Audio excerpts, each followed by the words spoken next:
সে সময় আসলেও সে ঠিকই পরিবর্তন হবেই হবে। আর একজন হচ্ছে একজন চৈতন্য গুরুদেব। পথের সন্ধান গুরুদেব যদি জানে তবে তো আমাকে সে পথে নিতে পারবে। আর যদি পথের সন্ধান না জানে তাহলে অন্ধকার পথে যেতে হয়।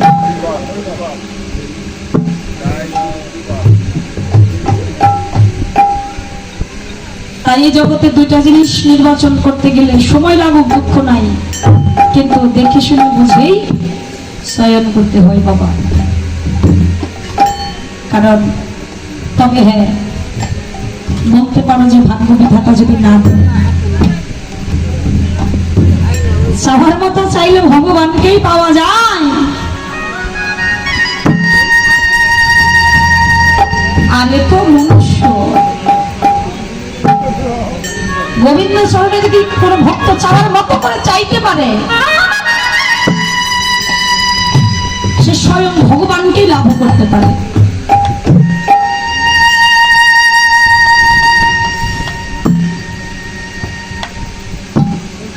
গুরুদেব চৈতন্য গুরুদেব হচ্ছে দক্ষিণেশ্বর কালী মন্দিরের শ্রীরামকৃষ্ণ পরমহংসদেব, যার নামটা নিলে অন্তরে প্রেম জাগ্রত হয়ে যায়। এমন গুরুদেব জগতে কয়জন আছে? তার তো অসংখ্য শিষ্যপুত্র ছিল। তাদের মধ্যে এমন একজন শিষ্যপুত্র ছিল, তার নাম ছিল বাবা গিরিশ ঘোষ।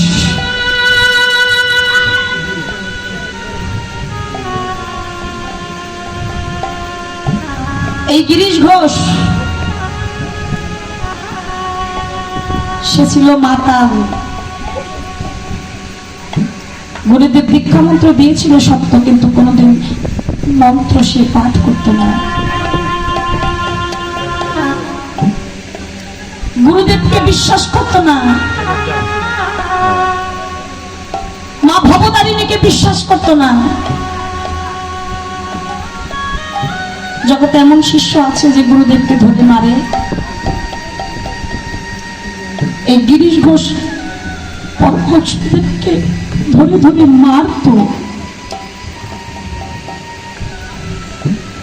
গুরুদেবের সেবা প্রসাদ জোর করে কেড়ে খেত। গুরু মাতাকে আঘাত করত। কিন্তু রামকৃষ্ণ পরমহংসদেব এই গিরিশ ঘোষকেই বেশি ভালোবাসত।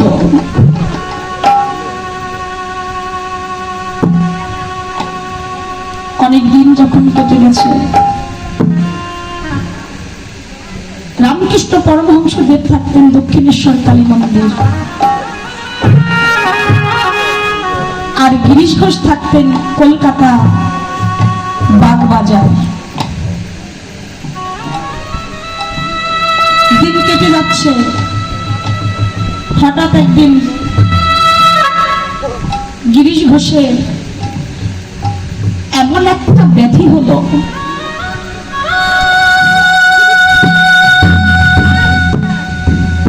মরণ ব্যাধি, যার নাম হচ্ছে ক্যান্সার।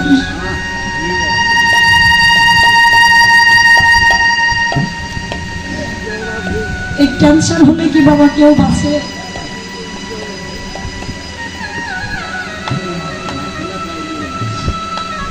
মরণ ব্যাধি যার এই রোগটা হয় সে কোনদিন বাঁচে না।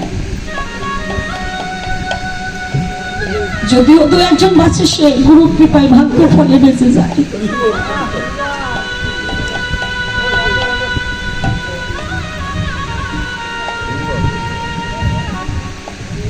গিরিশ ঘোষ যখন জানতে পারলো তার গলায় ক্যান্সার হয়েছে, সে ভাবছে আমি বলছি আর এই জগতে 5 না চলেই তো যাবো।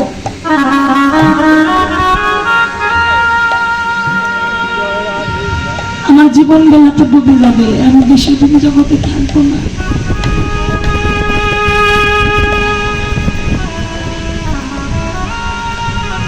ধীরে ধীরে গিরিশ ঘোষ শয্যাশয্যত হয়ে গেছে।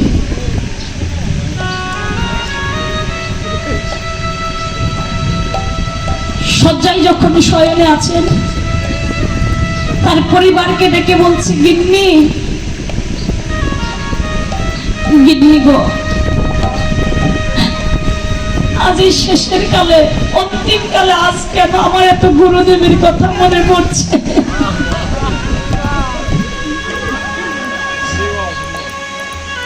যাকে কোনোদিন ভালোবাসি নাই, যাকে আঘাত করেছি, ধরে ধরে মেরেছি, গুরুদেবের দেওয়া দীক্ষা মন্ত্র কোনোদিন বদন বলে উচ্চারণ করি নাই।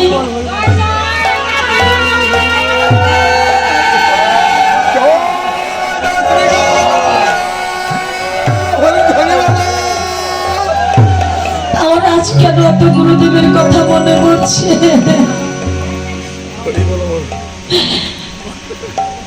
একটি ডাক দিলেন গুরুদেব বলে, গুরুদেব।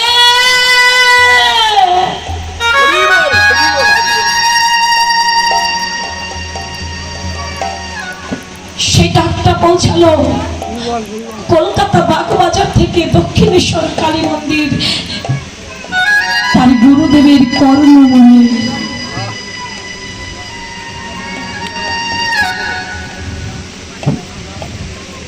কে ডাকলো আমায় মন মধুর সুরে?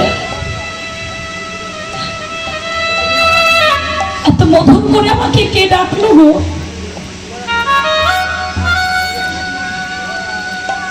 রামকৃষ্ণ পরমহংস দেবের বুঝতে বাকি রইল না, এই যে আমার গিরিশের ডাক।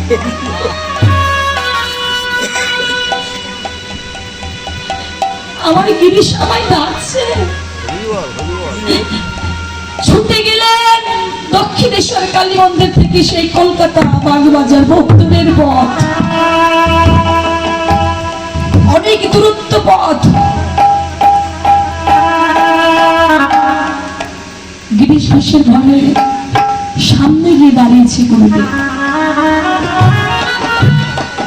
কাছে যাচ্ছে না, যদি ধরে মারে।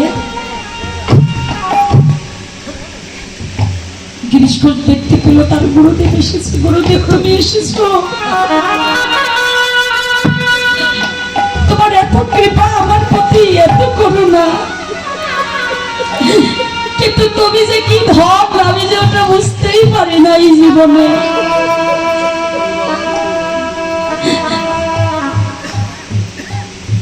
তুমি এসো আমার কাছে, এসো। সে দেখো, আমি আর এই জগতে বাঁচবো না, আমি চলে যাব জগৎ থেকে। আমার গলায় যে ক্যান্সার। গুরুদেব বললেন, তুই কাঁদছিস কেন রে?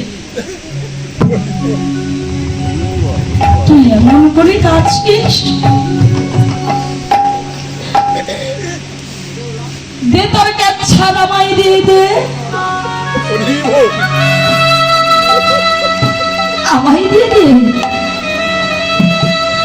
যেদিন আমি আমার বাপ পাশে বসাই তার কর্ণমূলে ভিক্ষা মন্ত্র দান করেছিলাম,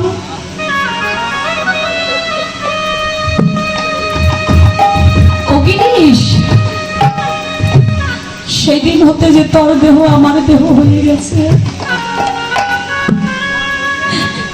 আমার দেহ তোর দেহ হয়ে গেছে রে। গুরু শিষ্যের মহামিলন হয়ে গেছে।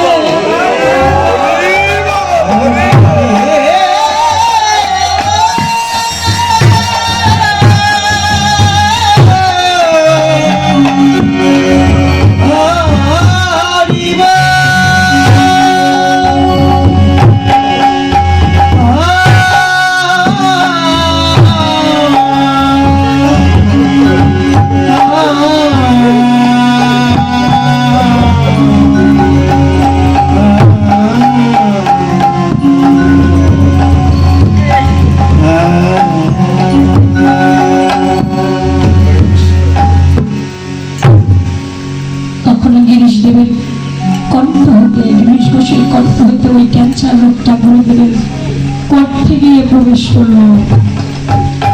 রোগ থেকে মুক্তি পেল গিরিশ ঘোষ। গুরু কৃপা বলে, গুরু কৃপার করুণা বলে গিরিশ ঘোষের বুঝতে বাকি রইল না, এদের সাক্ষাৎ ভগবান এসেছে। এ তো গুরুদেব নয়, এ যে গুরু রূপী আমার স্বয়ং গোবিন্দ। প্রভু হে গুরুদেব, তোমার চরণে নিবেদন, এই জগতের বুকে আমি আর কিছুই চাই না। গুরুদেব হে, তোমার চরণ ছাড়া আমায় করো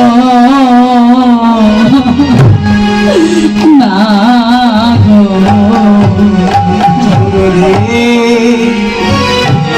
তোমার চরণ ছাড়া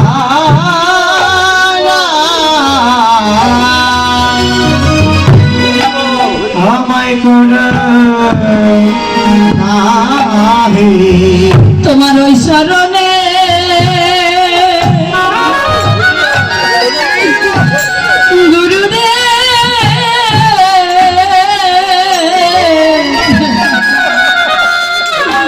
তোমার ওই চরণে বড় কাঙ্গাল, তোমার চরণ ছাড়া আমায় করো না হে।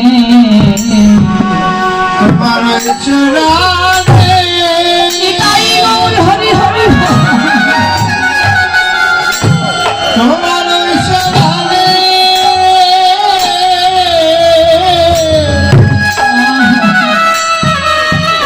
বড়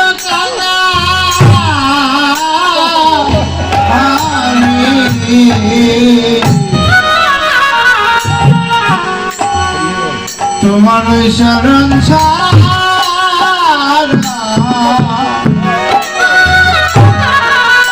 আমায় করো না হে।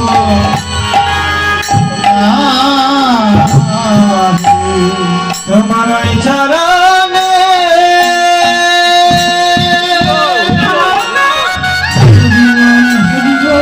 তোমার চরণে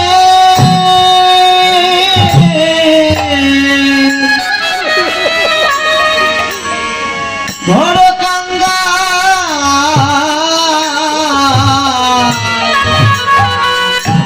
কাঙ্গাল আমি।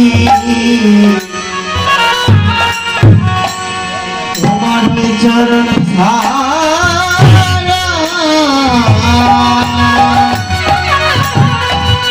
আমায় করো না হে। তোমার চরণে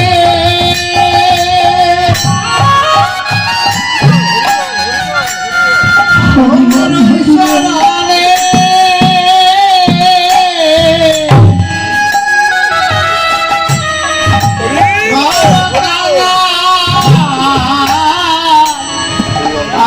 আমি চরণ ছাড়া করো না হে। তোমার চরণ ছাড়া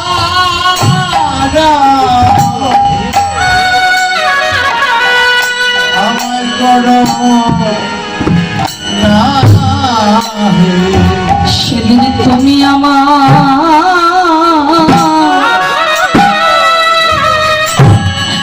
তরায়ে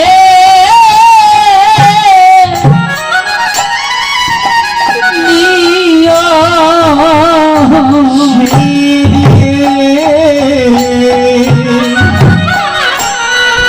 সেদিন তুমি আমার